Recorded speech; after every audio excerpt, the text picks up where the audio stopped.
नमस्कार जोहार दोस्तों, आइए बात करते हैं झारखंड के मुख्य समाचार की। चलिए झारखंड के मुख्य बड़ी खबरों पर नजर डालते हैं।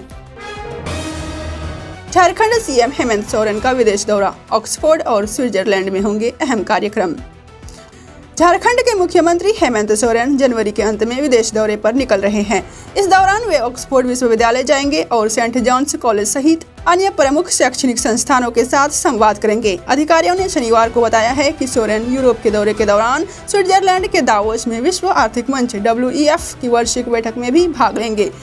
ऑक्सफोर्ड कार्यक्रम झारखंड सरकार के उच्च स्तरीय प्रतिनिधि मंडल की ब्रिटेन यात्रा का हिस्सा है। अधिकारियों का कहना है कि सोरेन इस दौरे के जरिए झारखंड में विकास योजनाओं के लिए नया ब्लूप्रिंट तैयार कर सकते हैं। इस बीच राज्य में सत्तारूढ़ गठबंधन में शामिल कांग्रेस ने मनरेगा के विरोध में 45 दिवसीय मनरेगा बचाओ अभियान शुरू किया है। रांची में प्रदेश अध्यक्ष केशव महतो ने कहा है कि इस अभियान में उपवास, जन जागरूकता कार्यक्रम, धरना और नुक्कड़ नाटक जैसी गतिविधियां आयोजित की जाएगी। शिबू सोरेन की पहली जयंती, दिशोम गुरु के बिना झारखंड लेकिन विचार आज भी जीवित। झारखंड मुक्ति मोर्चा JMM के संस्थापक, झारखंड आंदोलन के जनक और पूर्व मुख्यमंत्री दिशोम गुरु शिबू सोरेन की पहली जयंती 12 जनवरी को पूरे राज्य में श्रद्धा और सम्मान के साथ मनाई जा रही है। ये उनकी निधन के बाद पहली जयंती है। 11 जनवरी 1944 में जन्मे शिबू सोरेन का निधन 4 अगस्त 2025 को हुआ था। भले ही वे अब हमारे बीच नहीं है, लेकिन उनका संघर्ष, राजनीति और झारखंड के अलग राज्य का सपना आज भी लोगों की यादों और झारखंड की आत्मा में जीवित है। राजधानी रांची में आयोजित मुख्य कार्यक्रम में मुख्यमंत्री हेमंत सोरेन और पार्टी के वरिष्ठ नेता दिशोम गुरु को श्रद्धांजलि अर्पित करेंगे।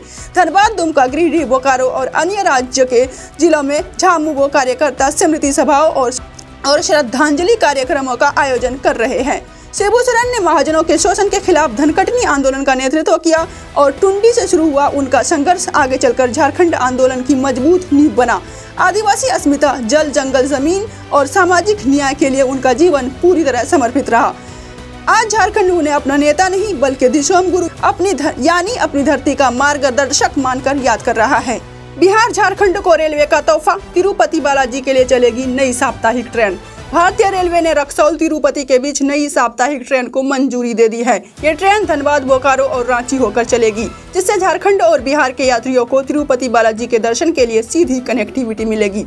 रेलवे ने धनबाद भुवनेश्वर और धनबाद लोकमान्य तिलक मुंबई स्पेशल ट्रेनों को भी नियमित करने की स्वीकृति दी है, जिससे यात्रियों को अतिरिक्त किराए से मुक्ति मिलेगी।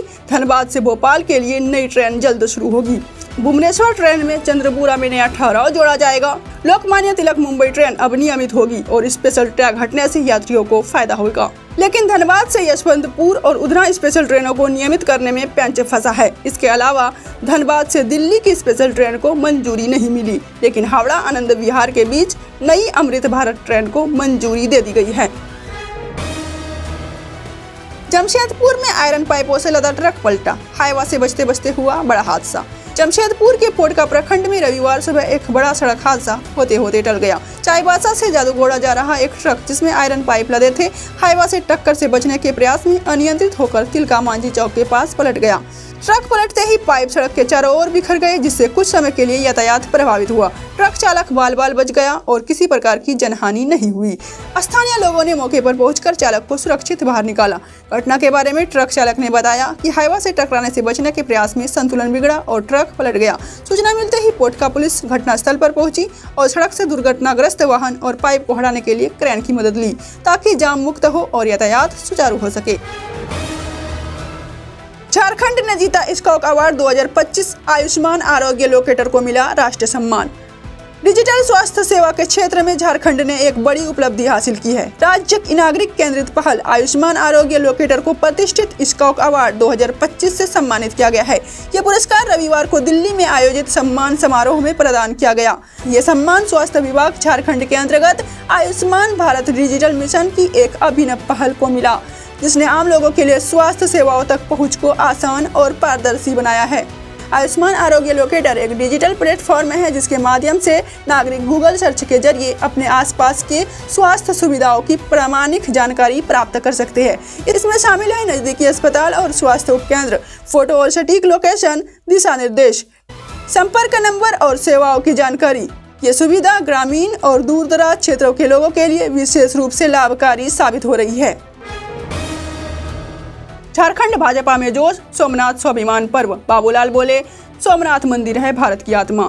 भाजपा पूरे देश में सोमनाथ स्वाभिमान पर्व मना रही है, जो प्रसिद्ध ज्योतिर्लिंग सोमनाथ की पुनर्स्थापना के 1000 वर्ष पूरे होने का प्रतीक है। झारखंड में भाजपा नेता बाबूलाल मरांडी और अन्य पदाधिकारियों ने शिवालयों में पूजा अर्चना की। बाबूलाल ने कहा कि विदेशी आक्रांताओं ने सोमनाथ मंदिर से हीरे जवाहरात और सोना लूटा।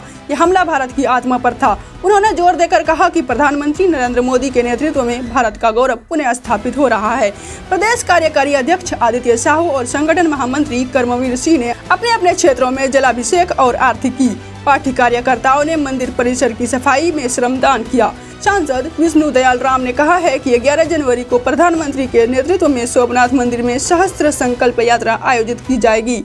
वर्ष 2026 में गजनी के आक्रमण के 1000 वर्ष पूरे हो रहे हैं, लेकिन मंदिर आज भी अपनी भव्यता और गौरव के साथ खड़ा है। उदय कुशवाहा बने गढ़वा भाजपा के नए जिलाध्यक्ष। प्रदेश परिषद सदस्यों के नाम घोषित। गढ़वा भाजपा कार्यालय में शनिवार को संगठन महापर्व के तहत पार्टी संगठन के नए दायित्वों की घोषणा की गई। इस दौरान उदय कुशवाहा को भारतीय जनता पार्टी का नया जिलाध्यक्ष घोषित किया गया। इसके साथ ही प्रदेश परिषद के सदस्यों के नाम में बालमुकुंद सहाय, घूरन राम, सूरज गुप्ता और रघुराज पांडे के नामों की भी घोषणा की गई है। जिला चुनाव पदाधिकारी अमरदीप यादव और पार्टी के पर्यवेक्षक शोभा यादव ने संयुक्त रूप से इन नामों की घोषणा की। कार्यक्रम में भाजपा के वर्तमान जिला अध्यक्ष ठाकुर महतो और सह चुनाव पदाधिकारी ओम प्रकाश केसरी भी मौजूद रहे। 90 दिन 18 किलोमीटर की आस्था यात्रा। गोमुख गंगोत्री से जल लेकर बाबा धाम पहुँचे तीर्थ पुरोहित। देवघर में आस्था और भक्ति का अद्भुत दृश्य देखने को मिला, जब गोमुख गंगोत्री समाज के 10 तीर्थ पुरोहितों का तीसरा जत्था 1800 किलोमीटर की पैदल कांवड़ यात्रा पूरी कर बाबा वैद्य धाम पहुँचा। ये यात्रा उत्तराखंड के गोमुख गंगोत्री से शुरू होकर झारखंड के देवघर तक लगभग 90 दिनों में पूरी की गई। यात्रा का उद्देश्य विश्व कल्याण और यजमानों की मनोकामना पूर्ति बताया गया। उत्तराखंड से झारखंड तक 24 जिलों से गुजरते हुए देवघर पहुंचे इन भक्तों का शहर में ढोल नगाड़ों, गुलाल और फूलों के साथ भव्य स्वागत किया गया। इसके बाद सभी पुरोहितों ने बाबा वैद्य धाम का जलाभिषेक कर आशीर्वाद प्राप्त किया। गोमुख गंगोत्री समाज के बैनर तले निकले इस तीसरे जत्थे की ये पद यात्रा न केवल आस्था की मिसाल है, बल्कि सनातन परंपरा और धार्मिक एकता का भी संदेश है। झारखंड में सीडीपीओ नियुक्ति, 64 अधिकारी चयनित, दिव्यांगों ने भी मारी बाजी। झारखंड लोक सेवा आयोग ने बाल विकास परियोजना पदाधिकारी सीडीपीओ नियुक्ति का अंतिम परिणाम शनिवार को घोषित कर दिया है। कुल 64 अभ्यर्थियों का चयन हुआ, जिन्हें शीघ्र ही नियुक्ति पत्र प्रदान किए जाएंगे। सफल उम्मीदवारों में नेत्रहीन अक्षय कुमार, शारीरिक दिव्यांग प्रकाश कुमार और मूक बाधित अनुपमा कमल भी शामिल है, जिन्होंने अपनी प्रतिभा और मेहनत से इस महत्वपूर्ण पद पर सफलता हासिल की। चयनित 64 में से 35 महिलाएं हैं, जबकि 50% पद महिलाओं के लिए आरक्षित थे। आयोग ने मुख्य परीक्षा उत्तीर्ण उम्मीदवारों का 7 से 9 जनवरी तक साक्षात्कार किया था।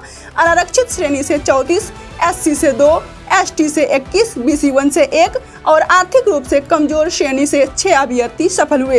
इस नियुक्ति परीक्षा की प्रक्रिया आयोग ने जून 2023 से शुरू की थी और अब राज्य में बाल विकास परियोजना पदाधिकारी के महत्वपूर्ण पदों पर नई नियुक्तियां हो रही हैं। और अब राज्य में बाल विकास परियोजना पदाधिकारी के महत्वपूर्ण पदों पर नई नियुक्तियां